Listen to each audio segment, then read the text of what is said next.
Monsoon सत्र के मद्देनजर सरकार ने आज सर्वदलीय बैठक बुलाई। इस बैठक में पक्ष विपक्ष के तमाम बड़े नेता मौजूद रहे। खबरों के मुताबिक आज की बैठक में पहलगाम, ऑपरेशन सिंदूर और जस्टिस यशवंत वर्मा को लेकर चर्चा की गई। खबर ये भी है कि आने वाले इस सत्र में पहलगाम पर आतंकी हमला, ऑपरेशन सिंदूर को लेकर चर्चा कराई जाएगी। इसके अलावा सरकार जस्टिस यशवंत वर्मा के खिलाफ महाभियोग प्रस्ताव लेकर आ रही है। इस प्रस्ताव पर कांग्रेस की ओर से राहुल गांधी ने दस्तखत कर दी है। कांग्रेस के 40 सांसदों ने इस प्रस्ताव पर हस्ताक्षर किया है। किसी भी जस्टिस के खिलाफ महाभियोग लाने के लिए लोकसभा में 100 सांसदों का हस्ताक्षर होना जरूरी होता है। हमारे सहयोगी सुधीर कुमार शर्मा के साथ मोहित राज दुबे, न्यूज स्टेट, दिल्ली। हमने गीता को हमने 8th क्लास तक एक चैप्टर के रूप में शामिल किया है। और क्योंकि एक ऐसा भगवान श्री कृष्ण के मुखारबिंद से वो संदेश, वो पवित्र ग्रंथ जो कुरुक्षेत्र की भूमि पर कर्म का संदेश, ज्ञान का संदेश, जिसको बड़े बड़े बुद्धिजीवी और जिसको बड़े महान अर्थशास्त्री जिससे प्रेरणा लेकर के आगे बढ़ते हैं, हम सब के लिए बड़े गर्व की बात है कि उस पवित्र ग्रंथ के शब्दों को पाठ्यक्रम के अंदर बच्चों को पढ़ाया गया। मुख्यमंत्री योगी आदित्यनाथ ने गाजियाबाद से लेकर मुजफ्फरनगर तक कांवड़ यात्रियों पर पुष्प वर्षा की, उनके मार्ग का दौरा किया। उसके बाद मुजफ्फरनगर शिव चौक पहुंचे, जहां पर उत्तर प्रदेश सरकार के मंत्री कपिल देव अग्रवाल के साथ भारतीय जनता पार्टी के तमाम नेता मौजूद रहे। इस दौरान जो कांवड़ यात्री थे उन्होंने मुख्यमंत्री योगी आदित्यनाथ के तो जयकारे लगाए ही, साथ ही बोल बम से मुख्यमंत्री योगी आदित्यनाथ का स्वागत किया। बड़ी संख्या में जो कांवड़ यात्री थे उस रास्ते से गुजर रहे थे। मुख्यमंत्री योगी आदित्यनाथ सुबह 11 बजे से निकल गए थे और पूरे कांवड़ मार्ग पर उन्होंने पुष्प वर्षा करके कांवड़ यात्रियों का स्वागत किया। कुछ दिनों पहले कांवड़ यात्रियों को लेकर कुछ बयान भी इस तरह के आ रहे थे, जिसको लेकर मुख्यमंत्री योगी आदित्यनाथ ने 2 दिन पहले नाराजगी जताई थी। उन्होंने कहा था कि कांवड़ियों को आतंकी कहने वाले जो लोग हैं वो ये समझ जाएं कि उनके खिलाफ सख्त कार्रवाई होगी। कांवड़ियों की जो व्यवस्था है उसको लेकर सरकार बेहद गंभीर है। कांवड़ यात्रियों की यात्रा में किसी तरह का कोई व्यवधान न उत्पन्न हो, इसको लेकर अधिकारी लगातार काम कर रहे हैं। वीडियो सर राम के साथ निखिल शर्मा, न्यूज स्टेट, उत्तर प्रदेश। इस वक्त हम कांवड़ मार्ग पर मौजूद हैं गाजियाबाद के अंदर, और आप देखेंगे तस्वीरें तो शिव भक्त कांवड़िए जल लेकर अपने अपने गंतव्यों की तरफ जाते हुए आपको दिखाई दे जाएंगे। डीजे की धुन भी यहाँ पर आपको सुनाई दे जाएगी। इसके अलावा आपको बता दें, कांवड़ मार्ग पर दिशा निर्देश जारी किए गए थे जिला प्रशासन की तरफ से कि जितने भी नॉनवेज के ढाबे पड़ेंगे उनको बंद करा दिया जाएगा। तो ऐसे में यहाँ पर आप देखेंगे तो एक के बाद एक लगातार कई नॉनवेज के ढाबे हैं और सभी ढाबे पूरी तरह से बंद हैं। हालांकि जो लिकर शॉप है उन पर टेंट लगा दिया गया है, उनको टेंट से कवर कर दिया गया है, लेकिन अगर हम नॉनवेज ढाबों की बात करें तो वो पूरी तरह से बंद कर दिए गए हैं। और बाकी जितने भी वेजिटेरियन ढाबे हैं उसको लेकर ये गाइडलाइन थी कि सभी लोग QR कोड लगाएंगे, अपना अपना नाम ढाबे पर लिखेंगे ताकि ये साफ हो कि ये वेजिटेरियन ढाबा है और जितने भी शिव भक्त कांवड़िए हैं यहाँ से जब गुजरे तो उन्हें किसी तरह की कोई परेशानी ना हो। तो ये आप देख सकते हैं कि जितनी भी यहाँ पर नॉनवेज की दुकानें हैं, एक के बाद एक तकरीबन 4 दुकानें नॉनवेज की हैं। मेन पॉइंट है ये नंदग्राम गाजियाबाद का, यहाँ पर बंद है। इस समय हर की पौड़ी पर खड़े हैं, आपको वो तस्वीर दिखाना चाहेंगे कि ये तस्वीर बयां कर रही है कि आखिर कांवड़ मेले को लेकर जो शिव भक्तों का उत्साह है वो किस तरह का है। अंतिम चरण चल रहा है और लगातार जो भोलों की भीड़ है वो लगातार यहाँ पर बढ़ रही है, क्योंकि अंतिम चरण में डाक कांवड़ियों की जो आमद होती है वो बढ़ती है और डाक कांवड़िए ही इस चरण में ज्यादातर देखे जाते हैं। पुलिस प्रशासन की यहाँ पर बात की जाए तो पुलिस प्रशासन का जो व्यवस्थाएं हैं वो चाक चौबंद है। यातायात प्लान पूरी तरह से लागू किया गया है, डाइवर्जन प्लान यहाँ से लागू है। और जिस तरह से हर की पौड़ी पर आप देख रहे हैं कि पैर रखने की जगह नहीं है और पूरा जो हर की पौड़ी, ब्रह्मकुंड और मालदीव घाट जो है वो मालवीय घाट पूरी तरह से भगवा एक तरह से रंग में नजर आ रहा है। साथ ही साथ यहाँ पर जो है कह सकते हैं बम बम बोले के नारों से गुंजायमान है। तस्वीरें और भी दिखाना चाहेंगे कि किस तरह का माहौल है। ये वो बाजार से आने वाली तस्वीर है जहाँ से लोग हर की पौड़ी की तरफ आते हैं और यहाँ इस भीड़ को देखकर आप कह सकते हैं कि किस तरह का इस समय हर की पौड़ी पर नजारा है। और ये कहा जा सकता है कि लगातार जिस तरह से भीड़ बढ़ रही है उससे यहाँ हरिद्वार में अब जो कांवड़ मेले को लेकर उत्साह है शिव भक्तों का वो अपने आप में चरम पर है।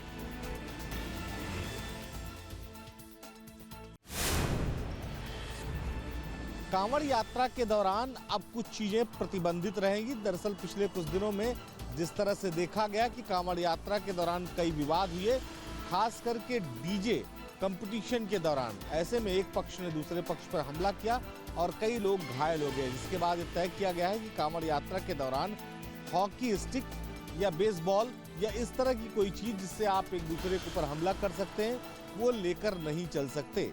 हालांकि जो धार्मिक यंत्र हैं, चाहे वो बात करें त्रिशूल की, तो उस पर किसी तरह का कोई प्रतिबंध नहीं है। पूरी यात्रा के दौरान आप जो त्रिशूल जो प्रतीक है हिंदुत्व का, उसको लेकर चल सकते हैं। इसके साथ ही ये भी तय किया गया है कि जो मार्च होंगे, जो रोड होंगे, जो रास्ते होंगे, वहां पर पुलिस की निगरानी और बढ़ाई जाएगी। और खुद सरकार इस बात को लेकर बेहद गंभीर है कि कांवड़ यात्रियों की जो यात्रा है उसमें किसी तरह का व्यवधान ना हो। इसके लिए सरकार की तरफ से तमाम व्यवस्थाएं की गई हैं, चाहे वो उनके स्वास्थ्य को लेकर हो, चाहे उनके जो पैदल आने जाने की जो व्यवस्था है सड़क पर, वहाँ पर जो बड़ी गाड़ियाँ उनके डाइवर्जन की बात हो या किसी भी तरह की अन्य सुविधाओं की बात हो।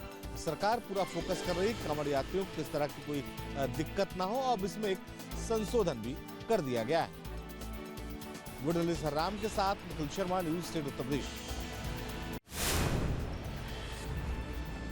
राजधानी दिल्ली में कांवड़ियों के स्वागत के लिए दिल्ली सरकार ने एक अहम इंतजाम जो है वो किया है। दिल्ली में आने वाले सभी बॉर्डर जो हैं उनके अंतर्गत एक दरवाज़ा जो है वो तैयार किया गया है, यानी कि एक द्वार तैयार किया गया है।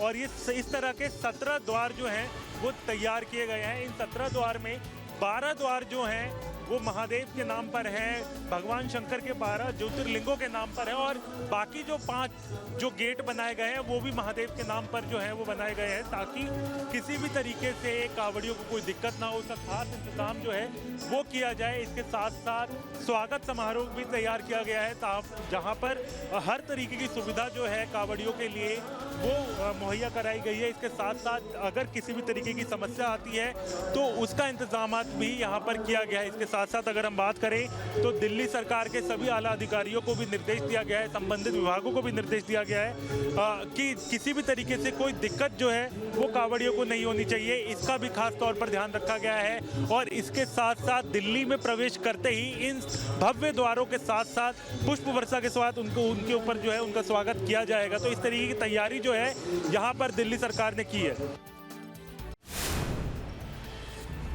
ठाकुर के घर के आसपास इस तरह की कोई लोकेशन नहीं दिखाई पड़ी, लेकिन उसके घर के पीछे जब हमने देखा तो एक कब्रिस्तान हमें दिखाई पड़ा। इस कब्रिस्तान की हकीकत जानने हम पहुंचे जब, और ये दावा समझने की कोशिश करने लगे कि क्या वाकई जो पीड़िता ने दावा किया था उसमें कोई सच्चाई है। तो जो तस्वीरें हैं वो बयां कर रही हैं कि वाकई में ये जो कब्रिस्तान था इसका पूरा एक्सेस छांगुर के पास था। ठीक बगल से एक वहाँ गेट, उस गेट से छांगुर, उसके तमाम गुर्गे बाकायदे इस कब्रिस्तान में एंट्री ले सकते थे। और यही नहीं, इस कब्रिस्तान की बाउंड्री वॉल वो कराई जा रही है। बाउंड्री वॉल के जरिए इसे कवर करने की कोशिश की जा रही है ताकि इसमें आम लोगों का शायद प्रवेश ना हो पाए। यही मकसद कम से कम छांगुर और उसके गुर्गों का रहा होगा। एक कब्र पक्की है और उसके साथ उधर दूसरी कब्र पक्की है, उधर तीसरी छांगुर के ठीक घर के बगल नींव के पास एक कब्र पक्की है। लेकिन कई ऐसे कब्रें हैं जो अभी कुछ दिनों पहले ही बनी होंगी शायद, या कुछ दिनों पहले ही इनको दफन किया गया होगा। इसमें कौन है, कहाँ से आया है, किसको दफन किया गया है, इसकी कोई जानकारी नहीं लिखी गई है। आमतौर पर जिस बगल में जो कब्र है उसको देखकर ये अंदाज़ा लगाया जा सकता है कि जब भी इस्लामिक कल्चर में किसी का अंतिम संस्कार किया जाता है, किसी को दफन किया जाता है, तो बाकायदा एक नेम पट्टिका लगाई जाती है उसकी कब्र पे कि आखिर वो कब पैदा हुआ और कब जो है उसकी मृत्यु हुई और उसके घर और परिवार का क्या पता है। तो इस तरह की जो है वो लगाई जाती है नेम प्लेट। इस तरह से ये पूरी बाउंड्री वॉल जो है छांगुर के घर के आसपास से ही सटी हुई है और लोग बता रहे दबी जबान में कि छांगुर दरअसल चाहता था कि ये पूरा कब्र में उसका जो कब्रगाह है इसमें उसका पूरी तरीके से एक्सेस हो, उसकी पूरी तरीके से एंट्री हो, जब वो चाहे तभी इसमें कोई बाहरी व्यक्ति आ पाए। और इसके लिए बाकायदे उसने अपने घर से भी अंदर से भी एक रास्ता इस पूरे कब्रिस्तान में खोल रखा था। वीडियो जर्नलिस्ट राम के साथ निखिल शर्मा, न्यूज़ स्टेट उत्तर प्रदेश। आगरा धर्मांतरण मामले में आज 10 आरोपियों को कोर्ट में पेश किया गया, लेकिन जिस दौरान पेशी की गई उस दौरान सुरक्षा व्यवस्था चाक चौबंद रखी गई। आप देख सकते हैं, हालांकि दीवानी की सुरक्षा व्यवस्था बहुत ही चाक चौबंद रहती है, लेकिन आज जब आरोपियों को पेश किया गया तो अदालत को छावनी बना दिया गया था। दीवानी कचहरी के प्रवेश द्वार नंबर 4 से अदालत तक दोनों तरफ पुलिस और एसएसएफ के दर्जनों जवान अधिकारी तैनात रहे। पुलिस वज्रवाहन में बैठाकर सभी 10 आरोपियों को अदालत परिसर में लाया गया और गाड़ी के चारों तरफ घेर कर अदालत के भवन तक ले जाया गया। गाड़ी को रोका गया और उसके बाद आरोपी को अपने चेहरे से कपड़े बांधकर बारी बारी से गाड़ी से उतारा गया। गाड़ी से उतरते समय पुलिस वालों ने एक एक करके आरोपी के अपने हाथ का सहारा दिया और उसके बाद उन्हें आगे बढ़ाया गया। इस दौरान देखा गया कि जो अभियुक्त अधिकारी हैं उनका यह कहना था कि कोर्ट से इस बात की पुलिस ने कहा कि करीब 14 दिनों की आरोपियों को रिमांड दी जाए ताकि पूछताछ की जा सके कि इन आरोपियों के तार कहाँ जुड़े हैं, कितने लोगों का ये धर्मांतरण करा चुके हैं और इस गैंग के तार और किन किन राज्यों में फैले हुए हैं। लेकिन कोर्ट में अगर बात की जाए तो पेश होने के बाद 10 दिन की रिमांड फिलहाल जो आगरा पुलिस को दी है इन आरोपियों की पूछताछ के लिए। तो कुल मिलाकर एक बड़ा मामला खुल सकता है, एक बड़ा गैंग जो है धीरे धीरे सामने आ रहा है और ऐसा लग रहा है कि सैकड़ों युवतियों का और सैकड़ों लोगों का ये धर्मांतरण जो है वो इस गैंग ने कराया है और धीरे धीरे इसकी तमाम परतें खुलती हुई नजर आएंगी। वीडियो जर्नलिस्ट विकास के साथ आगरा से Vineet Dubey, news nation. South African country niger से एक भारतीय की किडनैपिंग का बड़ा मामला सामने आया है। ये जो भारतीय है ये जम्मू कश्मीर के रामबन का रहने वाला है जिनका नाम रंजीत सिंह है और जो खबर है उसके मुताबिक रंजीत सिंह नाइजर में एक ट्रांसमिशन कंपनी में सीनियर सेफ्टी ऑफिसर के रूप में काम कर रहे थे और जो आतंकी हैं उन्होंने इस कंपनी पे एक बड़ा हमला 15 जुलाई को किया है जिसमें कई लोगों के मारे जाने की भी खबर है। लेकिन जो अब खबर मिल रही है उसके मुताबिक रंजीत सिंह है उनको इन आतंकियों ने किडनैप जो है वो कर लिया है। ऐसे में अब परिवार के लोगों को जब से जानकारी मिली है उसके बाद अब परिवार के लोग जो हैं वो डिप्टी कमिश्नर रामबन से मिले हैं और उनसे गुहार लगाई है कि उनके ये जो परिजन हैं उनको छुड़वाने के लिए सरकार जो है वो पहल करे। ऐसे में अब जो खबर है उसके मुताबिक जो डिप्टी कमिश्नर हैं उन्होंने इंडियन एम्बेसी जो है उससे भी बात की है, साथ ही साथ जो सरकार है उससे भी बात करने का आश्वासन जो है वो दिया है। ऐसे में एक बड़ा मामला किडनैपिंग का ये साउथ अफ्रीकन कंट्री नाइजर से सामने आया है और अब देखना है कि सरकार इस मामले में किस तरीके से आगे बढ़ती है। शाहनवाज खान, जम्मू। मिर्जापुर में उस समय अफरा तफरी का माहौल मच गया जब कांवड़ियों ने एक फौजी की जमकर लात घूंसों से पिटाई करते हैं और वहां आसपास खड़े लोगों ने कोई भी रोकने का प्रयास नहीं किया, जबकि रेलवे स्टेशन पर जीआरपी आरपीएफ तैनात रहती है, लेकिन फिर भी लगभग 1 मिनट तक पिटाई फौजी की होती रही और किसी ने न रोका न टोका। आपको बता दें कि किसी बात को लेकर पहले विवाद होता है, उसके बाद कांवड़ियों ने पिटाई कर देती है जिसमें 4 नाबालिग और 3 बालिग हैं। सबके खिलाफ मुकदमा दर्ज हुआ है हल्की धाराओं में और फिर उनको छोड़ दिया जाता है। सवाल यही उठता है कि प्रदेश भर में कांवड़िया जिस तरीके से उत्पात मचा रहे हैं, तो कई ऐसे कांवड़िया भी हैं जो आस्थावान हैं, जो सीधे भोलेनाथ से आस्था रखते हैं और हम भोलेनाथ के पास दर्शन के लिए और आशीर्वाद के लिए जाते हैं। तरह तरह के वीडियो भी आते हैं कि कोई कांवड़ उठा रहा है, कोई 181 लीटर का टैंक उठा के लेके जा रहा है, कोई माँ बाप को लेके जा रहा है। लेकिन उसी एक वीडियो सामने आता है कि एक फौजी पर हमला कर देते हैं कांवड़िया मिर्जापुर रेलवे स्टेशन पर, जो एक दुखद घटना है। मिर्जापुर से मोहित मिश्रा, न्यूज़ स्टेट मिर्जापुर। कानपुर शहर के रहने वालों के लिए एक बड़ी खुशखबरी है। यहाँ पर एम्स की तर्ज पर एक बड़ा अस्पताल बनने जा रहा है, जिसका संचालन निजी हाथों में होगा। नगर निगम इसे बनाएगा और इसका संचालन निजी हाथों को देगा। और सबसे बड़ी कंडीशन ये होगी कि यहाँ पर जो हॉस्पिटल चेन इसका संचालन करेगी वह बेहद नॉमिनल रेट पर मरीजों को इलाज मुहैया कराएगी। पहली शर्त यही होगी कि निर्धारित शुल्क से ज़्यादा मरीजों से ना वसूला जाए। नगर निगम की बात कई नामी अस्पतालों के संचालकों से चल रही है, जो अपने अस्पतालों की चेन का संचालन करते हैं। अपोलो और मैक्स जैसे अस्पतालों से नगर निगम की बात चल रही है। और आपको बता दें, कानपुर शहर में नगर निगम पहले तकरीबन दर्जन भर अस्पतालों का संचालन करता था। कई बड़े अस्पताल इसमें शामिल हैं। ऐसा ही एक अस्पताल यहाँ पर मौजूद है जो हम आपको दिखा रहे हैं। इसे चाचा नेहरू हॉस्पिटल के नाम से जाना जाता है, जिसकी ज़मीन अब खाली पड़ी हुई है। यहाँ पर अस्पताल का संचालन नहीं होता, अस्पताल बंद हो चुका है। अस्पताल बंद होने से जहां आम लोगों को नुकसान हुआ, वहीं निजी अस्पताल संचालकों को फ़ायदा हुआ और उन्होंने लोगों से इलाज के नाम पर मोटी रकम वसूलना शुरू कर दिया। नगर निगम ने अपनी जिम्मेदारी को समझते हुए अब एक बड़ा प्लान बनाया है। 400 बेड का हॉस्पिटल नगर निगम की ज़मीन पर बनाया जाएगा। म्युनिसिपल बॉन्ड के ज़रिए इसके लिए धन जुटाया जाएगा और देश की नामी हॉस्पिटल संचालक चेन को इसे चलाने की जिम्मेदारी दी जाएगी। और इसमें जो गरीब इलाज कराने के लिए पहुंचेंगे, उनसे बेहद कम शुल्क लिया जाएगा। वीडियो तासिफ शेम Tiwari, news state Kanpur. Udhampur district के सरमुली इलाके की आज अगर हम बात करेंगे, आज सुबह ही बारिश की वजह से जो है वहाँ पे लैंडस्लाइडिंग हुई है। उस लैंडस्लाइडिंग की वजह से एक रोड जो है उसको बंद करना पड़ा है, क्योंकि काफ़ी ज़्यादा बारिश हुई है। उस बारिश की वजह से जो है मड स्लाइडिंग और लैंड स्लाइडिंग जो है वो वहाँ पे हुई है। आपको बता दूं कि फिर प्रशासन ने जो है ट्रैफिक को रोका गया है कुछ समय के लिए। उसके बाद प्रशासन वहाँ पे पहुंची है, पूरी तरीके से उस रोड को जो है वहाँ पर ठीक किया गया है। तो फिलहाल आपको बता दूं कि आज सुबह की अगर हम बात करेंगे, आज सुबह में बारिश की वजह से जो है लैंडस्लाइडिंग हुई है। लैंडस्लाइडिंग की वजह से फिलहाल ट्रैफिक को रोका गया था कुछ घंटों के लिए। तो उसके बाद प्रशासन ने पूरी तरीके से उस रोड को क्लियर किया गया है और फिर दोनों साइड से ट्रैफिक जो है उसको रेस्टोर किया गया है।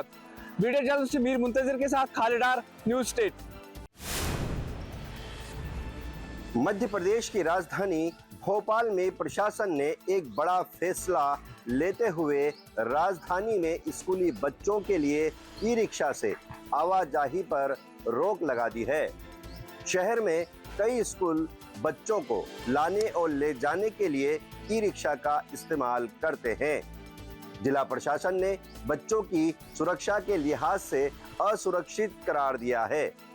भोपाल के कलेक्टर कौशलेंद्र विक्रम सिंह ने शहर के स्कूलों में बच्चों को लाने और ले जाने के लिए ई रिक्शा के इस्तेमाल को बच्चों के लिए असुरक्षित माना है।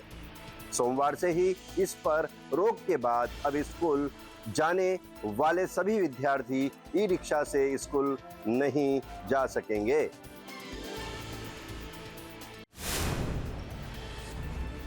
झांसी में लगातार हो रही मूसलाधार बारिश से जहां जनजीवन अस्त व्यस्त हो चुका है, वहीं नदी नालों तालाबों का बढ़ता हुआ जल स्तर देखकर जिला प्रशासन द्वारा लोगों से अपील की जा रही है कि नदी नालों पर ना जाएं और अगर रिफ्टे पर पानी है तो उसको जान जोखिम में डालकर पार ना करें। इस समय हम लोग झांसी के मऊरानीपुर के पुरानी मऊ के रिफ्टे पर मौजूद हैं। आप मेरे पीछे यहाँ कैमरा चाहेंगे जरा वो तस्वीर दिखाएं कि ये जो रिफ्टा है ये झांसी संपर्क मार्ग से होते हुए पुरानी मऊ के लिए और रानीपुर के लिए ये रिफ्टा जाता है।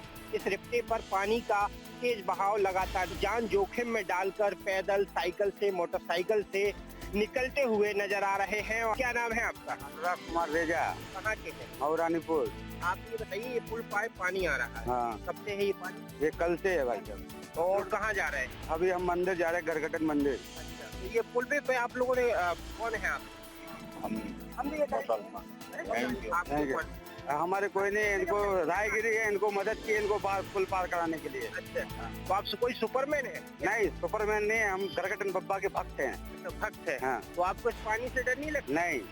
अगर आप डूब जाते तो चले जाते ऊपर, उन्हीं के पास तो जा रहे हैं। लोग बाग अपनी जान जोखिम में डालकर सफर करते हैं और अपनी गलती एक्सेप्ट ना करते हुए सारी गलती प्रशासन पर थोपते हैं।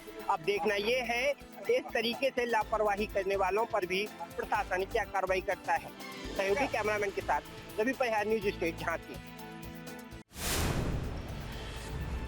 वाराणसी में चेतावनी बिंदु पर गंगा है और ऐसे में जो पंडित पुरोहित है वो लगातार अब यहाँ से अपनी जो चौकी है वो हटा रहे हैं। गुरुजी, कितना पानी बढ़ गया है?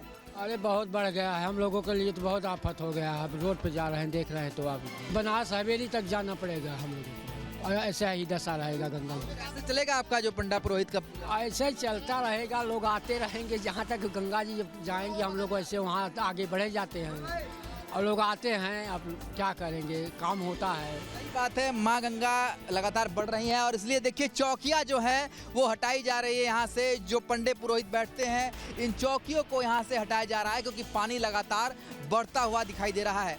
तो चेतावनी बिंदु तक पानी पहुँचने के कारण ये जो सारे जो पंडित पुरोहित की चौकियां हैं अब यहाँ से हटाई जा रही हैं। सड़क पर चौकियां लग रही हैं क्योंकि पानी का स्तर जो है वो लगातार बढ़ता जा रहा है। पानी बहुत बढ़ रहा है, बहुत बड़ा घाट का आनंद नहीं ले पा रहा। घाट का आनंद पूरी तरीके से जो गंगा में जलस्तर की वृद्धि होने के कारण पूरी तरह से घाट जो है वो जलमग्न हो चुके हैं। जो पंडित पुरोहित की चौकियां हैं वो दरअसल अब सड़क पर लगा दी गई हैं। वो इसलिए लगा दी गई हैं सड़क पर क्योंकि पूरी तरीके से जो घाट है वो गंगा में समा गए हैं। चौकी लेकर के लोग जो है वो सड़क पर आ गए हैं क्योंकि घाट जो है पूरी तरीके से डूब गया है और ऐसे में पंडा पुजारी भी मजबूर है अपनी अपनी चौकियों को लेकर के वो सड़क पर आने को, ताकि कुछ रोजी रोटी वो जरूर कमा सके। वीडियो जर्नलिस्ट शिवम मिश्रा के साथ सुशांत मुखर्जी, न्यूज स्टेट, वाराणसी। जहां भक्ति है हर शब्द में, कथाओं में छिपे हैं दिव्य रहस्य और ज्योतिष देता है जीवन को दिशा। धर्म से जुड़ी हर बातों को जानने के लिए हमारे चैनल स्तुति को सब्सक्राइब करें। चैनल पर जाने के लिए इस लिंक पर क्लिक करें।